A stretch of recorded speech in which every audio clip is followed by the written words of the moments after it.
বিসমিল্লাহির রাহমানির রাহিম। আসসালামু আলাইকুম ওয়ারাহমাতুল্লাহি ওয়াবারাকাতুহু। আল জামি স্টোরি অ্যান্ড হিস্টোরি চ্যানেলে আপনাকে স্বাগতম। সম্মানিত ভিউয়ার্স, আজ শুনুন দাজ্জালের কাহিনী, যা কিয়ামতের সবচেয়ে বড় আলামত। রাসূল সাল্লাল্লাহু আলাইহি ওয়াসাল্লাম একদিন ফজরের নামাজ আদায় করার পর সাহাবীদেরকে বললেন, সবাই নিজ নিজ নামাজের স্থানে বসে থাকো। তিনি জিজ্ঞাসা করলেন, তোমরা কি জানো আমি কেন তোমাদেরকে এখানে একত্র করেছি? তোমাদেরকে কোনো কিছুর প্রতি উৎসাহ কিংবা কোনো কিছু থেকে ভীতি প্রদর্শনের জন্য একত্রিত করিনি, বরং আমি তোমাদেরকে গুরুত্বপূর্ণ একটি বিষয় জানানোর জন্য একত্রিত করেছি, আর তা হল তামিম দারি ইসলাম গ্রহণ করেছে এবং তার বিগত একটি সামুদ্রিক সফরের ঘটনা বর্ণনা করেছে, যা আমার পূর্বেকার ঘটনা সত্যতা প্রমাণ করেছে। সে অন্যদের সাথে একটা সামুদ্রিক সফরে ছিল। সেখানে সমুদ্রের উত্তাল তরঙ্গ তাদেরকে নিয়ে খেলা করছে। 1 মাস পর তারা একটা দ্বীপের কাছে এসে একটি জন্তুর দেখা পেল। তাকে জিজ্ঞাসা করল, কে তুই? সে বলল, আমি পাহারাদার। সামনে ওই ঘরটার দিকে যান। সেখানে একজন লোক আছেন। তিনি আপনাদের কাছ থেকে কিছু তথ্য নেয়ার জন্য খুবই আগ্রহী।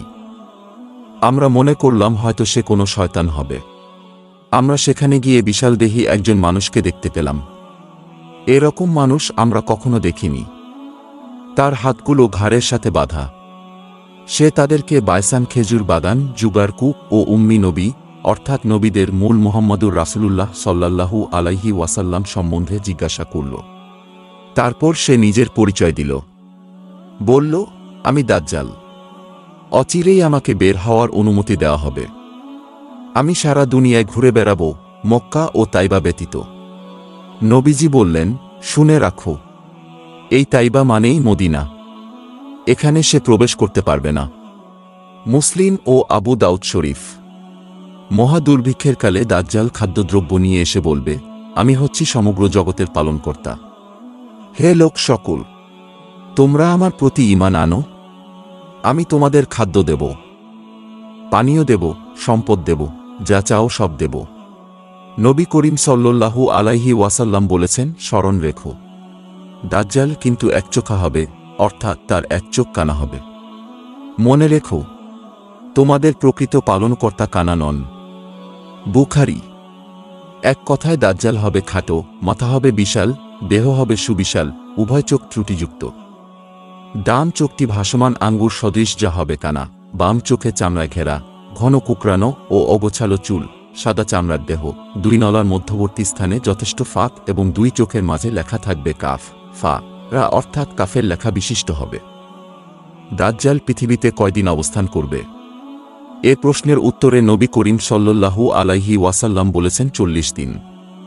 প্রথম দিন হবে 1 বৎসরের সমান, দ্বিতীয় দিন হবে 1 মাসের সমান, আর তৃতীয় দিন হবে 1 সপ্তাহের ন্যায়। সেই হিসেবে দাজ্জাল পৃথিবীতে অবস্থান করবে 1 বৎসর 2 মাস 14 দিন, অর্থাৎ 439 দিন। নবী করিম সাল্লাল্লাহু আলাইহি ওয়াসাল্লাম বলেন, প্রাচ্যের দিক থেকে দাজ্জাল মদিনায় আগ্রাসনের উদ্দেশ্যে আগমন করবে। উহুদ পর্বতের পেছনে অবতরণ করা মাত্রই ফেরেশতারা তার চেহারাকে সামনের দিকে ঘুরিয়ে দেবেন, তাই সে মদিনায় ঢুকতে ব্যর্থ হবে।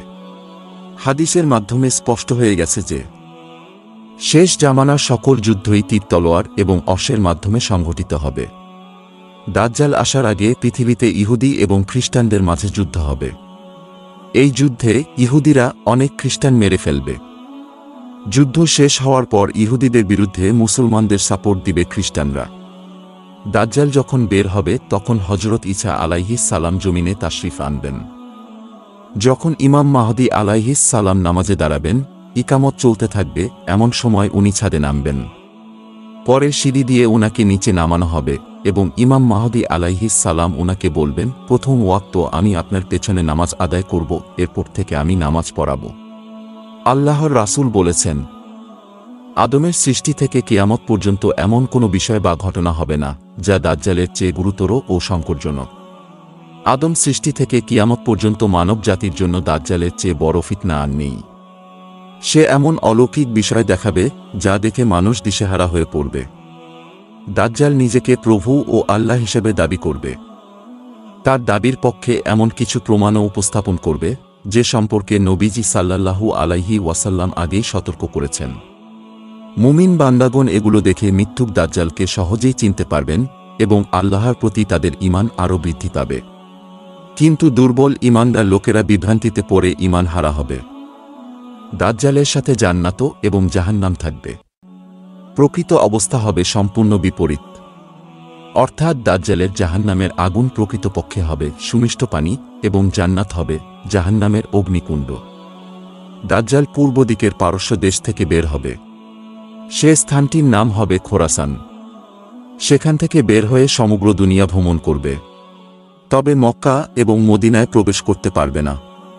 ফেরেশতাগণ সেদিন মক্কা মদিনার প্রবেশ পথসমূহে তরবারি নিয়ে পাহারা দিবেন। নবীজি সাল্লাল্লাহু আলাইহি ওয়াসাল্লাম বলেন, পূর্বের কোনো একটি দেশ থেকে দাজ্জালের আবির্ভাব ঘটবে যার বর্তমান নাম খোরাসান। দাজ্জালের অধিকাংশ অনুসারী হবে ইহুদি, তুর্কি এবং অনারব লোক। তাদের অধিকাংশই হবে গ্রাম্য মূর্খ এবং মহিলা। ইহুদিরা মিথ্যুক কানা দাজ্জালের অপেক্ষায় রয়েছে। ইহুদিদের বিশ্বাস অনুযায়ী দাজ্জাল হবে তাদের বাদশা। তার নেতৃত্বে তারা বিশ্ব পরিচালনা করবে। নবীজি আরও বলেন, ইস্পাহানের ৭০,০০০ ইহুদি দাজ্জালের অনুসরণ করবে। যখন সারা দুনিয়া জুড়ে দাজ্জাল ও তার অনুসারীরা সয়লাভ করবে, ঠিক সে সময় দামেস্ক শহরের পূর্ব প্রান্তে অবস্থিত এক মসজিদের সাদা মিনারের উপর ঈসা আলাইহিস সালাম আকাশ থেকে অবতরণ করবেন। মুসলমানগণ তাকে এক নজর দেখার জন্য ও স্বাগত জানানোর জন্য সেখানে একত্রিত হবেন। তাদেরকে সাথে নিয়ে ঈসা নবী দাজ্জালের দিকে রওনা দিবেন। দাজ্জাল সে সময় বায়তুল মুকাদ্দাসের দিকে অগ্রসর হতে থাকবে। অতঃপর ঈসা আলাইহিস সালাম ফিলিস্তিনের লুদ্দ শহরের গেইটে দাজ্জালকে পাকড়াও করবেন। ঈসা আলাইহিস সালামকে দেখে সে পানিতে লবণ গলার ন্যায় গলতে শুরু করবে। ঈসা আলাইহিস সালাম তাকে লক্ষ্য করে বলবেন, তোমাকে আমি এমন একটি আঘাত করব যা থেকে তুমি কখনো রেহাই পাবে না। এই বলে ঈসা আলাইহিস সালাম তাকে বর্ষা দিয়ে আঘাত করবেন এবং সেখানেই তার বিনাশ ঘটবে। অতঃপর মুসলমানগণ তার নেতৃত্বে ইহুদিদের বিরুদ্ধে যুদ্ধ করবেন।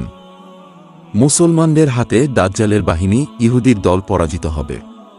তারা কোথাও পালাবার স্থান খুঁজে পাবে না। গাছের আড়ালে পালানোর চেষ্টা করলে গাছ বলবে, হে মুসলিম, এসো, আমার পিছনে একজন ইহুদি লুকিয়ে আছে, আসো এবং তাকে হত্যা করো। পাথর বা দেয়ালের পিছনে পালায়ন করলে পাথর বা দেয়ালও বলবে, হে মুসলিম, আমার পিছনে একজন ইহুদি লুকিয়ে আছে, আসো তাকে হত্যা করো।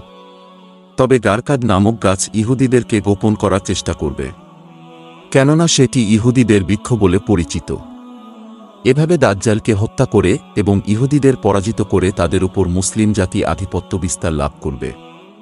তখন হবে সুখ, শান্তি ও স্বাচ্ছন্দ্যময় এক পৃথিবী। দাজ্জাল সম্পর্কীয় কাহিনী অনেক বিশাল। অল্প কয়েক মিনিটে এ কাহিনী বিস্তৃত করে বলা সম্ভবপর নয়। তাই আপনারা যদি চান এ কাহিনী এপিসোড বা পর্বাকারে বের করতে, তাহলে কমেন্ট করে জানিয়ে দিন। আল্লাহ পাক আমাদের সকলকে কানা দাজ্জালের ফিতনা থেকে হেফাজত করুক।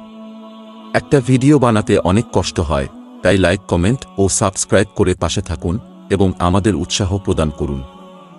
ধন্যবাদ।